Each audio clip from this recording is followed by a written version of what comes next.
Hello, welcome to the physics session of today's study. आज physics के session में हम डाइपोल की कॉन्सेप्ट को आगे बढ़ा रहे हैं। इलेक्ट्रिक डाइपोल हमने पिछले लेक्चर में देखा था, दैट वाज लेक्चर नंबर 11। आज हम लेक्चर 12 डिस्कस करने वाले हैं। This is Nagendra Sharma from doctor Nitin.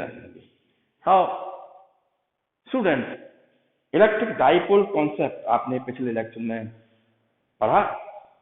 Electric dipole, dipole means when two equal and opposite charges separated by a small distance, this forms an electric dipole. और last में lecture में मैंने आपको सिग्निफिकेंस ऑफ इलेक्ट्रिक डाइपोल बताया था कि इलेक्ट्रिक डाइपोल हम स्वयं एक कन्फिगरेशन के रूप में रखें, जो कंडीशन सेटिस्फाई करते हैं तो वो होगा इलेक्ट्रिक डाइपोल। बस हमको पॉजिटिव चार्ज और नेगेटिव चार्ज इक्वल अमाउंट और के पास और डिस्टेंस में रखना है। तो उसका एक परमानेंट, उसका एक कोई क्वांटिटीज होंगी, उनकी कुछ प्रॉपर्टीज होंगी जो इलेक्ट्रिक डाइपोल से संबंधित हैं, जिसमें एक इलेक्ट्रिक डाइपोल मूवमेंट बहुत ही इंपॉर्टेंट क्वांटिटी हमने बताई थी। Charge, either charge into separation between two charges, this is vector quantity, this is called electric dipole movement. Students, आज हम इलेक्ट्रिक डाइपोल की कुछ और प्रॉपर्टी देखने वाले हैं। क्योंकि इलेक्ट्रिक डाइपोल में दो चार्जेस हैं, इक्वल और अपोजिट इन नेचर, तो निश्चित रूप से अगर किसी एक्सटर्नल इलेक्ट्रिक फील्ड में उनको रखा जाए, जो कि इलेक्ट्रिक फील्ड उन दोनों का नहीं है, किसी बाहरी इलेक्ट्रिक फील्ड में उनको रखा जाए तो इनका भी इलेक्ट्रिक फील्ड रहता है, तो ये दोनों इलेक्ट्रिक फील्ड इंटरेक्ट करेंगे निश्चित रूप से। तो बाहर का जो इलेक्ट्रिक फील्ड आपने यूनिफॉर्म कर दिया है, मान लीजिए यूनिफॉर्म इलेक्ट्रिक फील्ड स्प्रेड है। फॉर एग्जाम्पल सी, जितना points in the white board में है उन सारे पॉइंट्स में मैंने इंश्योर किया है कि एक्सटर्नल इलेक्ट्रिक फील्ड एग्जिस्ट कर रहा है। बस मुझे इसमें डायरेक्शन बताना है। और यूनिफॉर्म इलेक्ट्रिक फील्ड का मतलब क्या है कि हर पॉइंट पे इलेक्ट्रिक फील्ड की डायरेक्शन सेम है और मैग्नीट्यूड भी सेम है। यानी आप इमेजिन कर सकते हैं कि ये सारे पॉइंट्स इस प्लेन में, और जिन पॉइंट्स पे मैं इलेक्ट्रिक डाइपोल को रखने वाला हूं, या जिस स्पेस में व्हाइट बोर्ड का स्पेस मान लीजिए 2 डायमेंशनल स्पेस है ये, ओके। ये 3 डायमेंशनल स्पेस में भी हो सकता है, कहीं भी हो सकता है, जैसे मैं बता रहा हूँ। बस ये है कि हमने यूनिफॉर्म इलेक्ट्रिक फील्ड लिया हुआ है स्पेस में, ये यूं लिया हुआ है। अभी हम इलेक्ट्रिक डाइपोल को लाते हैं और यहाँ रखेंगे। जब हम ला रहे हैं तो यूनिफॉर्म इलेक्ट्रिक फील्ड को स्विच ऑफ और स्विच ऑन किया जा सकता है ना, ये नहीं एक परमानेंट है। जब इलेक्ट्रिक फील्ड परमानेंट एग्जिस्ट कर रहा है और आप इलेक्ट्रिक डाइपोल को उसके इलेक्ट्रिक फील्ड में लाएंगे तो ये कॉन्सेप्ट हम और आगे पढ़ेंगे। अभी तो इलेक्ट्रोस्टैटिक्स की कुछ बेसिक प्रॉपर्टी चल रही है, हमें इलेक्ट्रोस्टैटिक्स का एक पार्ट और कंप्लीट करना है जो चैप्टर नंबर 2 में है, जिसमें हम इलेक्ट्रिक पोटेंशियल एंड कैपेसिटेंस पढ़ेंगे। वो भी स्टैटिक इलेक्ट्रिसिटी यानी इलेक्ट्रोस्टैटिक्स, चार्जेस एट रेस्ट, इनकी प्रॉपर्टीज के फर्दर कॉन्सेप्ट्स हैं। तो हम कॉन्सेप्ट्स को वन बाय वन एक एक करके प्रतिदिन ले रहे हैं। आज हम सिर्फ ये टॉपिक देखेंगे कि इलेक्ट्रिक डाइपोल है वो यूनिफॉर्म इलेक्ट्रिक फील्ड, और ये एक्सटर्नल इलेक्ट्रिक फील्ड है, ध्यान रखना, dipole in a uniform electric field. अभी इलेक्ट्रिक फील्ड की जगह पे मैं एक इलेक्ट्रिक फील्ड तो है ही, हम जानते हैं डाइपोल, इलेक्ट्रिक डाइपोल के संबंध में पढ़ रहे हैं। मैग्नेटिक डाइपोल भी होते हैं, मैग्नेटिक डाइपोल, और उसमें भी फील्ड होता है, मैग्नेटिक फील्ड होता है। तो ये जब मैंने इलेक्ट्रिक वर्ड यहाँ लिखा था तब आपने लगा कि हम इलेक्ट्रिसिटी पढ़ रहे हैं, लेकिन हम अभी डाइपोल, इसका मतलब इलेक्ट्रिक डाइपोल होगा इन यूनिफॉर्म एक्सटर्नल फील्ड है। मैं ये शब्द यहाँ लगा सकता हूँ, external electric field, external electric field, okay. Let me right this word external. Okay, I will give much stress on this word external field. Okay, तो हमारे टॉपिक का नाम अब मैंने चेंज कर दिया है, dipole in a uniform external field, external field. इसका मतलब है यहां जब मैंने इलेक्ट्रिक फील्ड लिखा, dipole in a uniform electric field, in a uniform electric field, अभी इलेक्ट्रिक डाइपोल अगर सेटअप है किसी स्पेस में तो इसके चारों ओर डाइपोल फील्ड तो होता ही है, इलेक्ट्रिक फील्ड तो होता ही है, लेकिन डाइपोल के चारों ओर इलेक्ट्रिक फील्ड क्या यूनिफॉर्म होता है?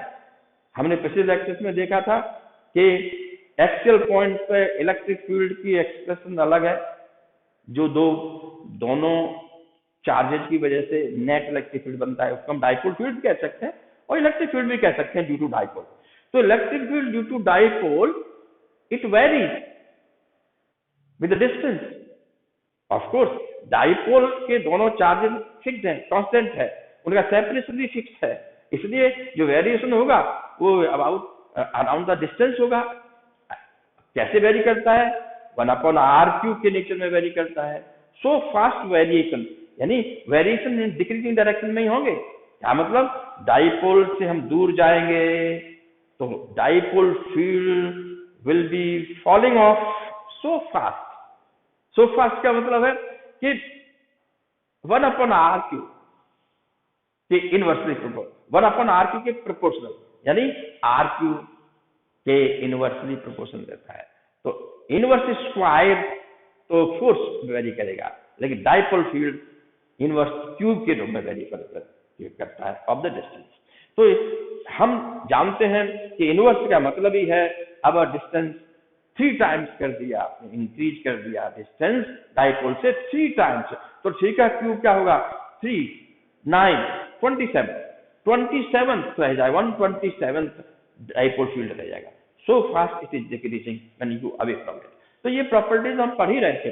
अभी हमारे पास है कि dipole in a uniform external field, external field I have set up before I bring the given dipole to see the property, to see the interaction। तो हमने एक्सटर्नल फील्ड यहां सेटअप कर रखा है, और इस एक्सटर्नल फील्ड को हम हॉरिजॉन्टल भी दिखा सकते हैं, वर्टिकल भी दिखा सकते हैं, जिस तरह से सेटअप किया है आपने इन पॉइंट्स पे। या है हमें नेचर में भी कभी कभी ऐसे स्पेस हैं जहां यूनिफॉर्म इलेक्ट्रिक फील्ड एग्जिस्ट कर सकता है, हो सकता है, लेकिन हम भी ऐसा स्पेस हमारे पास है जहां यूनिफॉर्म इलेक्ट्रिक फील्ड एग्जिस्ट करता है। और सबसे बेस्ट एग्जांपल है 2 पैरेलल प्लेट्स, उनको एक पॉजिटिव चार्ज दे दिया, एक को नेगेटिव चार्ज दे दिया, एक कॉलम आउट में दे दिया, उनके बीच में यूनिफॉर्म इलेक्ट्रिक फील्ड रहता है। ये हम कैपेसिटेंस आपको पढ़ाएंगे तब बताएंगे। तो हमें अभी यूनिफॉर्म इलेक्ट्रिक फील्ड के लिए एक ही डायरेक्शन बताना। तो let me take the direction of uniform electric field E in this direction। Here, this is the direction of E, vertically I have taken। ये इलेक्ट्रिक फील्ड डायरेक्शन हर point पे इसी same है, और मैग्नीट्यूड वाइज भी same हर point. अगर मेरा magnitude इतना है मान लीजिए किसी पॉइंट पे, तो यही लेंथ ऑफ लाइन मैं सभी पॉइंट्स में कल्पना करूंगा, और वर्टिकली डायरेक्शन में एरो भी हर पॉइंट पे same kind of electric field is existing. इसका मतलब है अभी डाइपोल नहीं है, it is a field of certain other sources. तो वो सोर्सेज हम बैकग्राउंड में रखे हुए हैं, उनको हम नहीं बता रहे हैं, उनका इन्फ्लुएंस हो गया ना इलेक्ट्रिक फील्ड। आई सेटअप है, हर पॉइंट पे इसी डायरेक्शन में इलेक्ट्रिक फील्ड है, सभी डायरेक्शन में, जो एक जगह मैंने दिखा दिया। उस पॉइंट पे हम एक प्रयोग करने जा रहे हैं। हम इलेक्ट्रिक फील्ड को स्विच ऑन स्विच ऑफ भी कर सकते हैं। जब हम इलेक्ट्रिक डाइपोल को लाएंगे तब हम इलेक्ट्रिक फील्ड को स्विच ऑफ कर लेंगे, यानी इलेक्ट्रिक फील्ड नहीं है तो वो इलेक्ट्रिक फील्ड उस डाइपोल पे कोई असर नहीं डालेगा। डाइपोल को ला सकते हैं आप यहाँ पर। ओके, तो हम डाइपोल को लाते हैं। तो डाइपोल को हम किस डायरेक्शन में रखें? हम क्या इन्फ्लुएंस होंगे कि इलेक्ट्रिक फील्ड है तो इलेक्ट्रिक फील्ड की डायरेक्शन में रख दें, तो ये पर्टिकुलर केस होगा। हम कहें भाई इलेक्ट्रिक फील्ड इस डायरेक्शन में, डाइपोल को हम हॉरिजॉन्टल रख दें, तो ये भी पर्टिकुलर केस है। आपने पहले से थीटा 90 डिग्री ले लिया, यानी इलेक्ट्रिक फील्ड एंड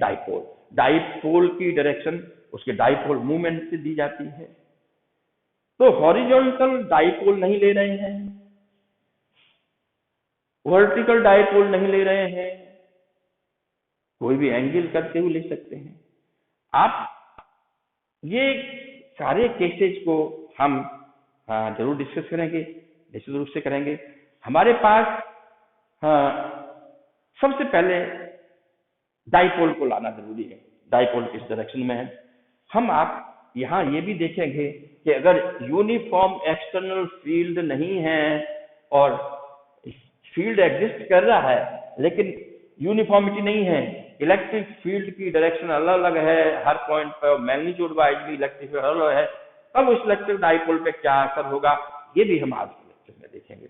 इसलिए आज का लेक्चर नंबर 12 भी बहुत इंपॉर्टेंट हो गया है। इसको आप लेक्चर नंबर 11 जिसे पिछला है उसके रेफरेंस में जरूर देखें, उस लेक्चर को देखें। और इसके बाद ये 2 लेक्चर्स में इलेक्ट्रिक डाइपोल की कॉन्सेप्ट फिनिश हो रही है। अब जितने भी फॉर्मूले आते जा रहे हैं उनको आप लिस्ट करते जाइए, वो फॉर्मूला किस सिचुएशन में वैलिड है, ई, आर, क्यू, Q1, Q2 ये सारे क्या हैं, इनको आपको पहले पता होना चाहिए, तब फॉर्मूला याद होना चाहिए। फिर वैसी सिचुएशन एग्जिस्ट कर रही है तब आप फॉर्मूले को रिकलेक्ट करेंगे, उसमें फॉर्मूले में यानी रिलेशन है, इस रिलेशन में जितनी क्वांटिटीज रिलेटेड हैं उनमें से एक छोड़कर बाकी आपको गिवन होंगी, तो जो नहीं गिवन है उसको हम कैलकुलेट कर सकते हैं।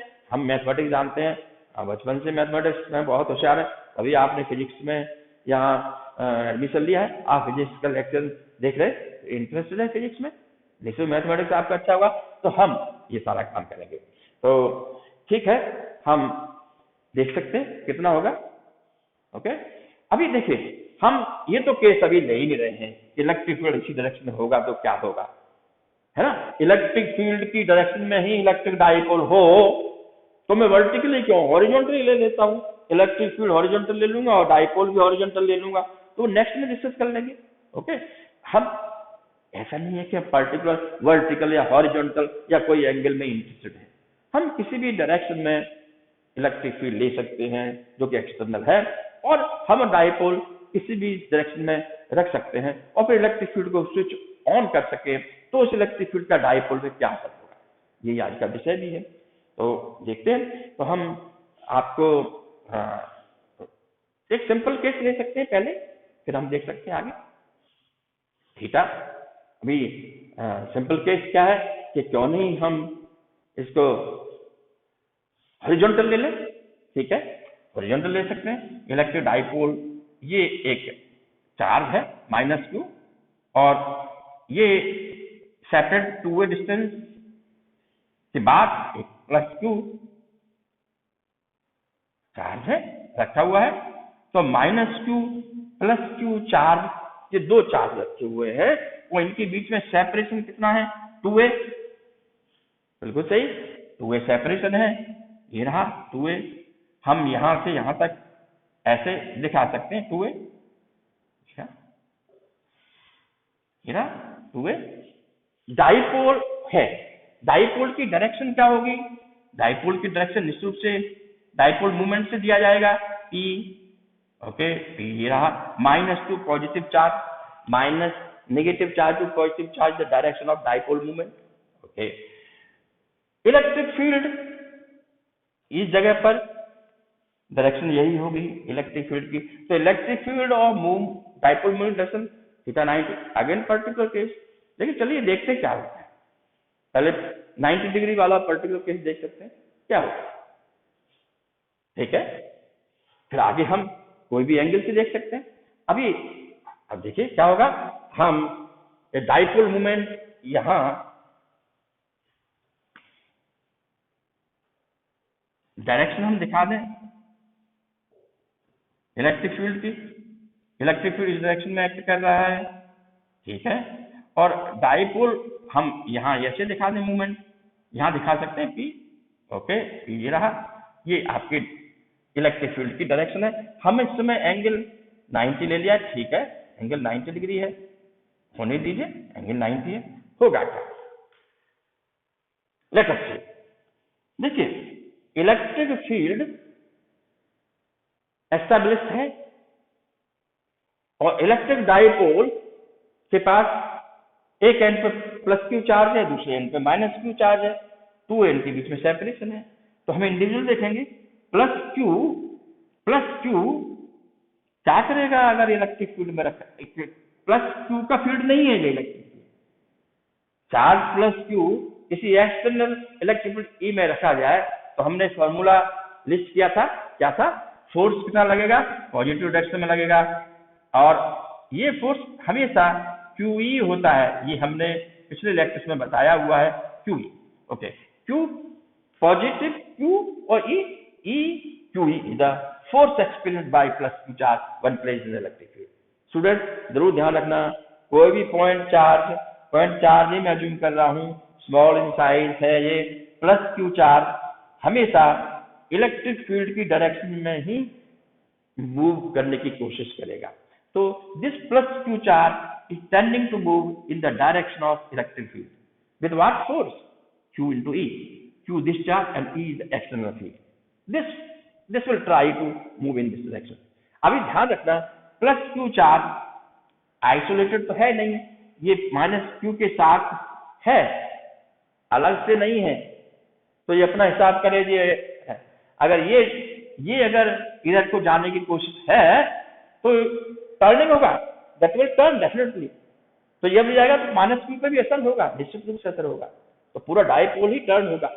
टर्न किस तरह से होगा, ये इस पॉइंट के अराउंड एंटी क्लॉकवाइज डायरेक्शन में टर्न होगा, तो इस फोर्स का एक टर्निंग इफेक्ट होगा। क्यों? क्योंकि सेंटर ऑफ द डाइपोल तो यहां है, ठीक है। अगर मान लीजिए ये फोर्स सेंटर पे लगा होता तो पूरा का पूरा एक लीनियर मोशन होता डाइपोल का फुल, ये मान के चलो, वो हम बाद में डिस्कस करेंगे, अभी तो हम जो सिचुएशन है वही करेंगे। हमारे पास यहां इस डायरेक्शन में, लेकिन एक अकेले चार्ज के फोर्स लगने से हम आउटकम पे इतनी जल्दी नहीं पहुंचना चाहिए। क्यों? माइनस Q भी तो चार्ज है, same magnitude of electric field, same direction is also acting on minus Q charge. इस माइनस Q चार्ज पे भी उतना ही बराबर इलेक्ट्रिक फील्ड लग रहा है जो यहां था, और उसी डायरेक्शन में लग रहा है। आप जानते हैं माइनस Q का नेचर प्लस Q से अपोजिट होता है, तो अगर प्लस Q चार्ज इस डायरेक्शन में जाएगा तो नेगेटिव चार्ज इसके अपोजिट डायरेक्शन में जाने की कोशिश करेगा, तो निश्चित रूप से उसी डायरेक्शन में हम एक उतने ही वेक्टर का यहाँ एक QE चार्ज यहाँ रहेगा। ये माइनस ऑलरेडी डायरेक्शन में यहाँ I have included the direction, इसमें मैग्नीट्यूड मैंने लिखा QE इस डायरेक्शन में, QE निश्चित से वेक्टर मैंने इधर डायरेक्शन में दिखाया है, तो QE this QE is different from this QE, magnitude same है, ओके, मैग्नीट्यूड दिखाया है मैंने।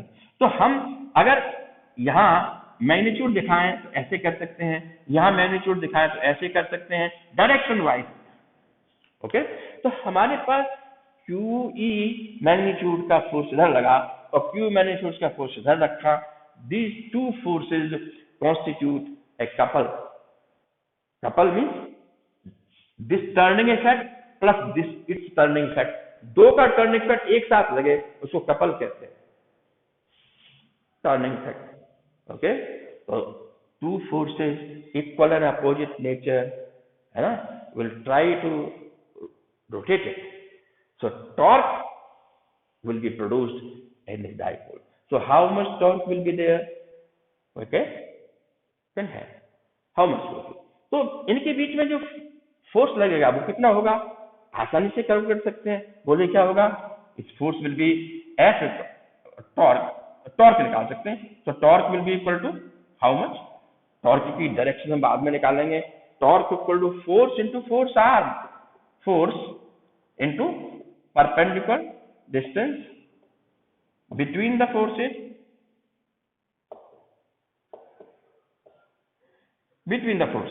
तो torque force into perpendicular between the forces, of course. तो what is the perpendicular distance between the forces? देखिए perpendicular क्या है, ये फोर्स इधर है, ये फोर्स इधर है, इनके बीच में perpendicular 2a ही है, तो हमारे पास यहाँ इस केस में फोर्स आया F जो कि QE है, निश्चित से QE force, okay, into perpendicular. अब ध्यान रखना बिटवीन द फोर्सेस, ये कपल यानी turning effect due to two forces के लिए है, अगर सिंगल फोर्स का करते तो हम यही डिस्टेंस लेते। टर्न यहाँ से होना है, इसके अराउंड टर्न ले रहा है, तो इस पॉइंट ऑफ रोटेशन से ही हम डिस्टेंस देखो ए होता है ना, Q इंटू ए था, एक सिंगल फोर्स का QE इंटू ए होता, लेकिन हम यहाँ 2A ले रहे हैं। ओके, ये इसका मतलब है ये टॉर्क की जो मैग्नीट्यूड होगा, निश्चित रूप से मैं मैग्नीट्यूड में इंटरेस्ट हूँ तो हम बाद में देखेंगे। टॉर्क मैग्नीट्यूड ये है, तो टॉर्क का magnitude QE into 2A, this is equal to Q into 2A into E। Okay, ये अभी वेक्टर नोटेशन नहीं है, इसलिए क्रॉस और ये सिंपल स्केलर का मल्टीप्लिकेशन है, तो this will be P। Okay, so the PE will be the torque in this case. ये पर्टिकुलर केस है, या थीटा 90 है तो PE हुआ। ओके, सही है। मान लीजिए इसको हम हॉरिजॉन्टल लेके इलेक्ट्रिक फील्ड की डायरेक्शन में ही लेते तो क्या होता। दूसरा केस देखिए, इलेक्ट्रिक डाइपोल, इसमें PE फोर्स आया, ठीक, P टॉर्क आया। अभी हम मान लीजिए इस तरह से -Q यहां है, +Q यहां है, 2A सेपरेशन है इनके बीच में। ओके, 2A सेपरेशन है। अभी P की डायरेक्शन क्या है, ये P है, dipole moment -Q to +Q। E vector ये है, E पे मुझे एरो दिखाना चाहिए। जब भी आप वेक्टर को रिप्रेजेंट करते हैं तो E कोई भी है उस पर एरो जरूर लगाना चाहिए।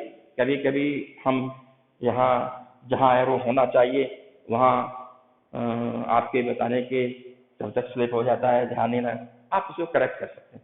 तो E और P डाइपोल मोमेंट है। डाइपोल मोमेंट तो इलेक्ट्रिक फील्ड सेम डायरेक्शन में है, तो जैसे वहां QE लगा था तो यहाँ भी QE लगाएंगे हम, यहाँ भी फोर्स एक्ट कर रहे हैं QE। देखिए फोर्स दिखाऊंगा तो मैं QE, यहाँ फोर्स एक्ट हुआ, इस पे QE इस डायरेक्शन में फोर्स होगा। ओके, QE निश्चित रूप से आप इसको -QE कह सकते हैं, ठीक है, अपोजिट डायरेक्शन में। अभी क्या ये दो फोर्सेज QE मैग्नीट्यूड के और QE मैग्नीट्यूड डायरेक्ट, मैं यहाँ मैग्नीट्यूड दिखा देता हूँ, QE मैग्नीट्यूड से इंटरेस्टेड हूँ, QE मैग्नीट्यूड में इंटरेस्टेड डायरेक्शन है, these directions are opposite, so ये दोनों फोर्सेज एक दूसरे को कैंसिल करेंगे, इसमें फोर्स कैंसिल हो रहे हैं, वहां फोर्सेज कैंसिल हो रहा है, फोर्स जीरो होगा, नेट फोर्स जीरो हुआ, लेकिन फोर्स के बीच में सेपरेशन है, इसलिए टॉर्क पैदा हुआ। हम कहते हैं मैक्सिमम टॉर्क होगा, देखते हैं, क्योंकि डायरेक्ट P और E का मल्टीप्लाई है, एंगल तो उसमें कहीं आया ही नहीं है, तो हम आया ही नहीं, 90 था। ओके, यहाँ एंगल हमारा 0 डिग्री है। ओके, अभी यहाँ फोर्स एंगल 0 है और फोर्स उन दोनों के जो लोकेशन है, इस पॉइंट पे दोनों फोर्स लग रहे हैं, इसका मतलब है डाइपोल ऐसे फोर्स एक्सपीरियंस करेगा, दिस विल नॉट रोटेट, और डाइपोल का यो मूव करेगा, यो मूव करेगा नहीं, these two forces equal and opposite will cancel out to every equal। जो न्यूटन थर्ड लॉ नहीं देखा है कि दो फोर्सेस लग रहे हैं एक पॉइंट पे और बैलेंस कर रहे हैं, तो वहां नेट फोर्स 0 हो जाएगा। तो नेट फोर्स 0 है, उसका टर्निंग इफेक्ट भी नहीं है, तो नेट टॉर्क भी 0 है, तो इस केस में टॉर्क भी 0 रहेगा और फोर्स भी 0 रहेगा। सम ऑफ द फोर्सेस किया जाए दोनों के 0 में, अपोजिट नेचर। तो हमारे पास ये है, लेकिन मान लीजिए डाइपोल इस तरह से दिया हुआ है, ये मान लीजिए -Q है चार्ज और यहाँ +Q चार्ज है, तब हम क्या कर सकते हैं, तब क्या असर होगा देखते हैं। वही सिंपल केस, इलेक्ट्रिक फील्ड इसी डायरेक्शन में है हर पॉइंट में, ये again force acting on this in the direction of the force. मैं मैग्नीट्यूड लिख रहा हूँ सिर्फ Q। ओके, मैंने आप बोला था ठीक है E पे जरूर दिखाइए, लेकिन डायरेक्शन भी है, आप QE मैग्नीट्यूड दिखा सकते हैं, वहां भी कोई प्रॉब्लम नहीं है। तो E, so this +Q charge will tend to move in this direction with how much magnitude of force QE, then -Q charge will tend to move in this direction, okay, with how much force again QE, direction opposite हो गया। ये point है, ये point कौन सा है, ये point electric field की साइट है, साइट बनाया मैंने इलेक्ट्रिक फील्ड का, डाइपोल मूवमेंट मैंने ऐसे बना रहा हूं, ये डाइपोल मूवमेंट है, ये P है। ओके, डाइपोल मूवमेंट है, इलेक्ट्रिक फील्ड ऑलरेडी मैंने सेटअप करा है, ये यहाँ कुछ एंगल बन रहा है थीटा। ओके, यहाँ डाइपोल मूवमेंट और इलेक्ट्रिक फील्ड के बीच में एंगल थीटा है, समोर जनरल के। यानी हमें ये दो पर्टिकुलर केसेस मैंने डिस्कस किए हैं, उनके टॉर्क लिखे हुए हैं। अगर इसमें टॉर्क है निश्चित रूप से है, लेकिन अभी टॉर्क देखा वहां टॉर्क 0 है। ओके, देखते हैं कि टॉर्क 0 मिनिमम ही कहा जाएगा, 0 से तो कम तो कोई है नहीं। और ये जो TE है, यानी magnitude of dipole movement and magnitude of electric field, total electric field gets multiply, और जो वैल्यू आई है वो टॉर्क आया जब 90 डिग्री में था थीटा में। और यहाँ देखते हैं क्या है इस तरह से, तो हम को देख सकते हैं। अभी ये इलेक्ट्रिक फील्ड की डायरेक्शन है। अभी देखिए फिर से वही फॉर्मूला है, torque magnitude of the torque force into perpendicular distance between the forces, वो फोर्स आर्म कहलाती है। ओके, ठीक है। ये अभी देखिए इस डायरेक्शन में फोर्स ये है, ये डायरेक्शन में ये फोर्स कैसे है, इनके बीच में परपेंडिकुलर डिस्टेंस होना चाहिए। तो हम अगर इस फोर्स की लाइन ऑफ साइट पीछे एक्सटेंड करें और यहां से हम परपेंडिकुलर ड्रॉ करें साइड पे, तो निश्चित रूप से दोनों बीच की फोर्स ये रहेगा, this is the force. Let us calculate how much distance will be. आप जानते हैं एंगल्स, कभी कभी एंगल्स अगर वर्टिकली अपोजिट एंगल्स है तो इक्वल होते हैं दो लाइंस के बीच में। अगर मान लीजिए दो लाइंस पैरेलल हैं, of course alternate angles equal होते हैं। ट्राइंगल में भी आप जानते हैं पाइथागोरस थ्योरम लगाई जा सकती है, जहां राइट एंगल ट्राइंगल है। ठीक है, तो ये थीटा है, तो हमारे पास ये एंगल थीटा हो गया, बिल्कुल थीटा हो गया। अगर ये थीटा है, ये 90 तो है ही, परपेंडिकुलर ड्रॉ किया है, तो ये डिस्टेंस 2a sin थीटा होगा निश्चित रूप से।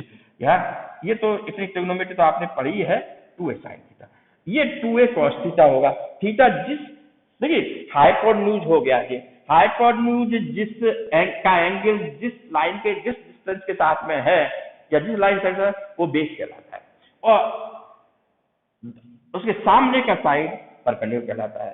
तो यहाँ ये 2a sin थीटा है। अगर हम ट्रिग्नोमेट्री से देखें तो हमारे पास यहाँ जो 2a का मल्टीप्लीकेशन हो रहा था, अब हमारा जो डिस्टेंस ऑफ यानी separation between the two forces gets reduced, क्यों साइन थीटा की वैल्यू मैक्सिमम 1 होगी।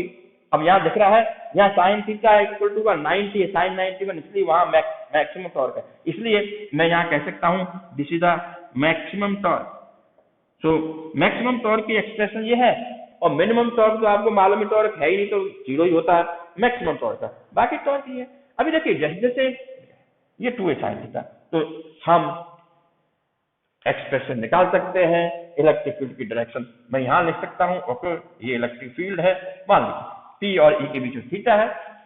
ओके, तो हमारे पास in general torque equal to QE into 2a sin theta, this equal to QE Q into 2a, एक में कर लीजिए, और E इंटू साइन थीटा, बिल्कुल सही है। और Q इंटू 2 को P कहते हैं, this is PE sin theta. So torque in general this is expression. ठीक है स्टूडेंट्स, ये टॉर्क तो हमने मैग्नीट्यूड वाइज निकाल लिया अलग अलग सिचुएशंस में। मैक्सिमम टॉर्क साइन थीटा की वैल्यू मैक्सिमम है थीटा 90, ये वैल्यू है, ये भी समझा दिया हमने। ओके, फॉर्मूले से भी हम निकाल सकते हैं और डायरेक्ट भी निकाल सकते हैं। तो ये वैल्यू हमने आपको बताया। स्टूडेंट्स याद करिए, टॉर्क की भी डायरेक्शन होती है। आप कहेंगे साहब ये टॉर्क तो यह है कि this will try to rotate in direction anticlockwise, तो इसको हम एंटी क्लॉकवाइज टॉर्क कहते हैं। ठीक है, बता दी सर डायरेक्शन एंटी क्लॉकवाइज। अगर फोर्स की डायरेक्शन चेंज कर दो क्लॉकवाइज, तो एंटी क्लॉकवाइज और क्लॉकवाइज हमने सुना है direction of torque. What the direction of torque, तो anti clockwise torque and clockwise. अरे डायरेक्शन तो एक वेक्टर से देते हैं ना, जैसे area vector, what the direction of area, area vector. तो एरिया वेक्टर में कोई लाइन ड्रॉ करके दोगे क्या डायरेक्शन, तब तो एरिया में कई तरह की लाइनें किधर भी ड्रॉ की जा सकती है। वहां क्या कॉन्सेप्ट है, area vector means normal to the area, normal to the area is the direction of area, area vector कहेंगे। यहाँ हमारे पास टॉर्क एंटी क्लॉकवाइज ही है, मान लीजिए व्हाट शुड बी डायरेक्शन, इस टॉर्क और डायरेक्शन। ये मान लीजिए किसी भी डाइपोल या किसी भी चीज को हम ऐसे तेजी से रोटेट करें, this will try to come upward, इस तरफ को आएगी। आपने कभी देखा नहीं है, कभी मेले वगैरह होते हैं तो जो एक स्प्रिंग वाले में एक पत्ती बीच में से करके और वो आगे की ओर उसको खिसकाते हैं तो ये रोटेट करती है और उसको छोड़ देते हैं तो ये काफी ऊपर चली जाती, सीधे ऊपर जाती है और फिर उसको पकड़ लेता है वो खिलौना दिखाने वाला। तो क्या है, ये इधर से रोटेट हो रही है। ये फैन कैसे रोटेट होते हैं, फैन की क्लॉक टॉर्क ही है, फैन रोटेट हो रहा है लेकिन हवा नीचे की ओर आ रही है। कभी कभी उल्टा रोटेशन हो जाए तो हवा ऊपर की ओर जाएगी, तो ध्यान रखना वो है डायरेक्शन टॉर्क की। तो यहाँ टॉर्क की डायरेक्शन क्या होगा, क्या हम कोई वेक्टर अलजेब्रा से कनेक्ट कर सकते हैं? यस, कनेक्ट कर सकते हैं। इसका मतलब है मैं अगर यहीं लिख दूं टॉर्क लगा के, अगर मैं इसको P क्रॉस E कहूं तो क्या ये इसके साथ सही बैठता है? बिल्कुल बैठेगा। वेक्टर अलजेब्रा में कोई भी दो वेक्टर्स का cross product P sin theta होगा, A भी sin थीटा होगा, बिल्कुल सही है। Magnitude of P, magnitude of E in the angle, sine of angle between P and E, यहाँ भी P और E है। अभी आप P से P ये है, E वेक्टर ये है, अगर P क्रॉस E निकालेंगे तो इसी डायरेक्शन में आएगा आपकी तरफ। तो टॉर्क की डायरेक्शन भी हम वेक्टर अलजेब्रा से ये लिख सकते हैं। तो हमें याद रखने के लिए आसानी हो जाएगी। The torque experience bye electric dipole when placed in an external uniform electric field will experience a torque given by torque equal to P cross E, where symbols have usual meanings। ये cross vector के बीच में cross का अपना symbol है, इसका भी usual meaning होता है। तो हमारे पास ये एक्सप्रेशन में मैग्नीट्यूड भी लिखा हुआ है और डायरेक्शन भी लिखा है, तो सिंपल लिखने में आसानी। लेकिन हम न्यूमेरिकल्स में लगाना है, सिर्फ मैग्नीट्यूड में हमें इंटरेस्टेड है, तो हमें torque P E sin theta लिखिए। साइन थीटा की वैल्यू आप कैलकुलेट कर लीजिए। अभी यहाँ स्पेशल केस दोनों जो मैंने पहले डिस्कस किए थे वो यहाँ आ जाएंगे। If theta is 0 then 0 will make the entire product 0, torque will be 0, minimum torque। when theta is 90 degree then sin theta will be 1, sin 91, this will be the maximum torque experienced by the dipole। Student ये है effect कि dipole घूमने लगेगा। अब electric field रख दिया और जैसे डाइपोल रखा ये तो ऐसे घूमेगा, आप कहेंगे सर घूमने से आपकी ओर रुक आ जाएगा करके, आपके पास क्यों नहीं आएगा? आ जाएगा। अगर बदल दिया मैंने साहब तो इलेक्ट्रिक फील्ड डायरेक्शन बदल दी तो ऐसे घूमेगा। ओके, ये इमेजिन करिए आप। अभी जो भी फोर्सेज लगते हैं हमारे दिमाग में क्या जाता है कि फोर्स लगाया नहीं कि बॉडी चलने लगी, एरो लगाया नहीं स्टूडेंट, दिमाग में क्या आता है, this is the direction of the force experience.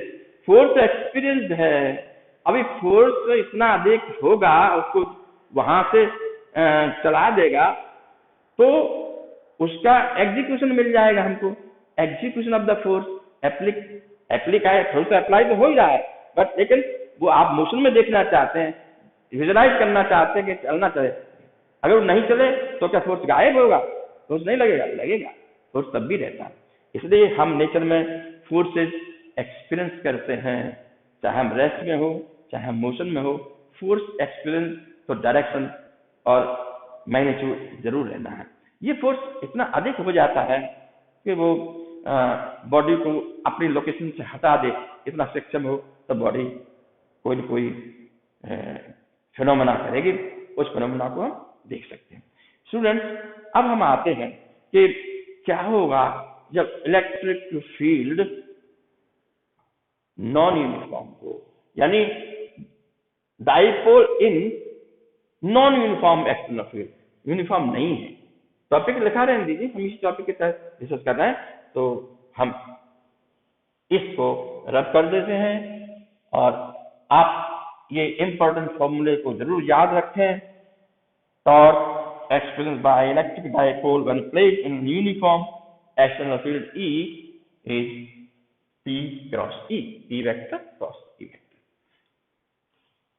अब हमारे पास for non uniform electric field what will happen?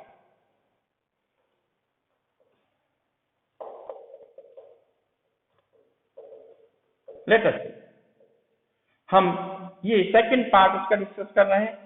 First part हमने डिस्कस कर लिया कि एक डाइपोल में यूनिफॉर्म मैक्सिमम फील्ड क्या होगा, लेकिन सेकंड पार्ट में उसका ये भी तो देखना है अगर नहीं हो तो क्या होगा, तो हम आगे देखना चाहते हैं। तो देखिए इलेक्ट्रिक डाइपोल हम पहले बना लेते हैं। इलेक्ट्रिक डाइपोल ये माइनस क्यू चार्ज, इस पर प्लस क्यू चार्ज, निश्चित रूप से सेपरेशन है 2a।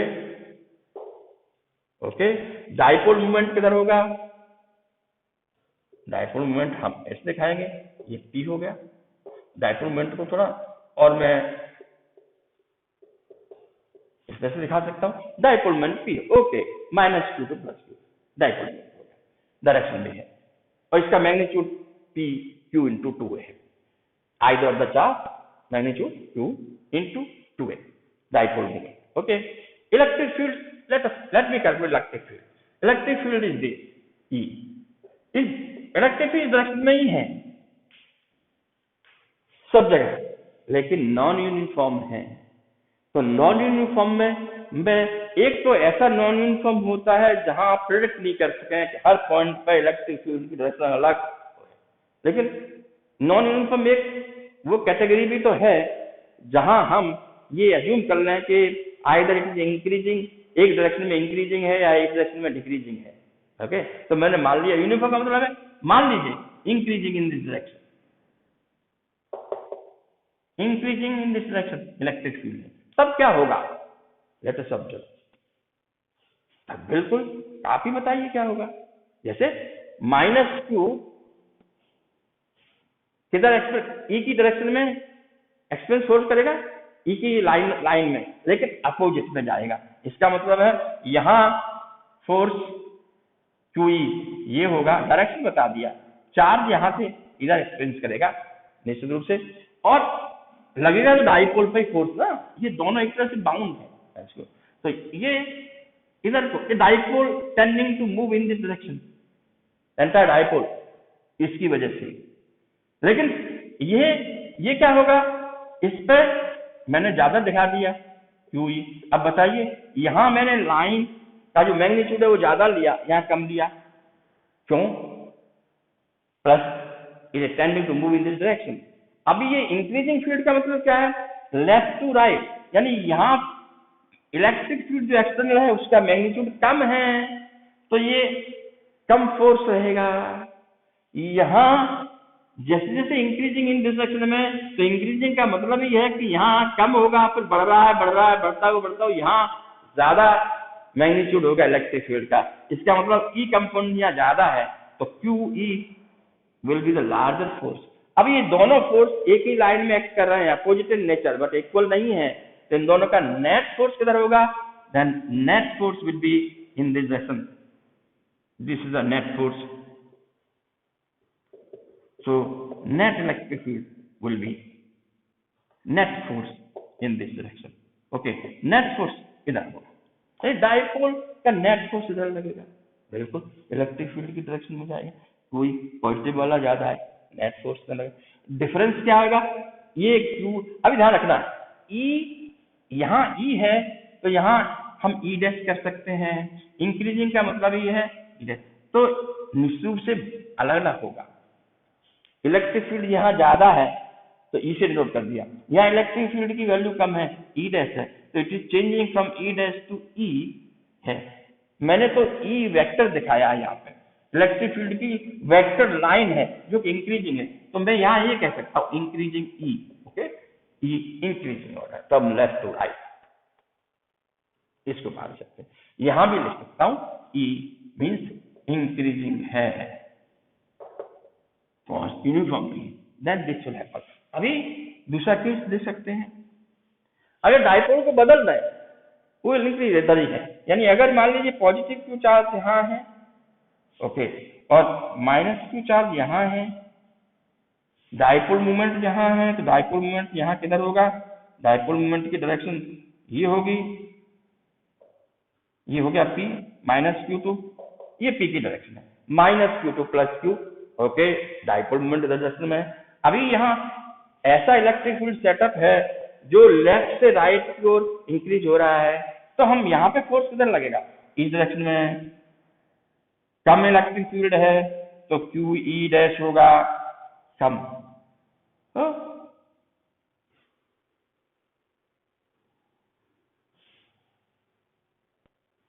माइनस क्यू ऐसे, ये गलत है, क्यू ई की डायरेक्शन में ही जाएगा ऐसे यहाँ, तो यहाँ लिखेंगे क्यू ई डैश, बिल्कुल सही है। हमेशा पॉजिटिव चार्ज इलेक्ट्रिक फील्ड की डायरेक्शन में ही फोर्स एक्सपीरियंस करेगा, इसलिए इलेक्ट्रिक फील्ड की डायरेक्शन में ही लगाएंगे। और इंक्रीजिंग का मतलब क्या है, इस जगह पे तो कुछ न कुछ इलेक्ट्रिक फील्ड तो होगा, ई डैश है तो मैंने क्यू ई डैश लिख दिया, ओके सही है। आप इस तरह से एक बार डायरेक्शन बनाने के बाद गौर किया करिए, देखा करिए कि मैंने सही डायरेक्शन लिखा है कि नहीं लिखा, क्यू ई डैश, ओके। अभी देखिए यहाँ नेगेटिव चार्ज इलेक्ट्रिक फील्ड की डायरेक्शन के अपोजिट मूव करेगा, तो ये यहाँ इसके यहाँ मैंने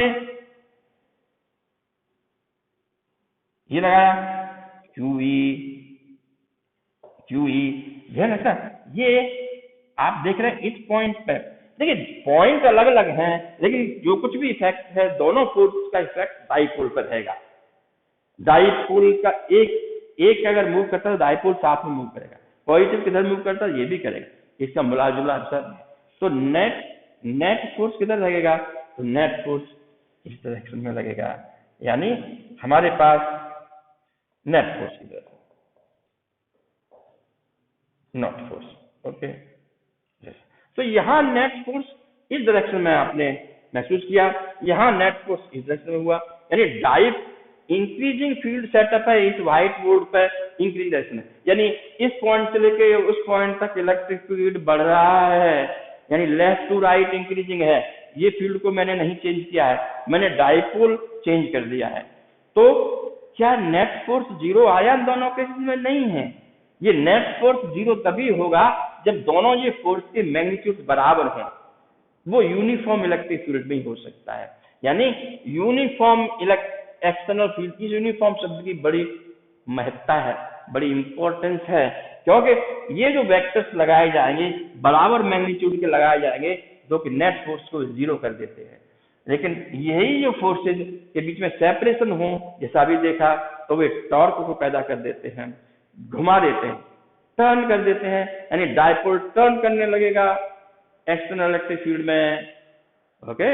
अगर मान लीजिए एक्सटर्नल इंक्रीजिंग या डिक्रीजिंग नेचर का है दोनों, तब भी टॉर्क लगेगा, but in that case they will not be torque predictable. Predictable का मतलब है किस पॉइंट पर इलेक्ट्रिक फील्ड की डायरेक्शन क्या है और टॉर्क की डायरेक्शन वहां हो जाएगी, तो वेरिएबल टॉर्क होगा।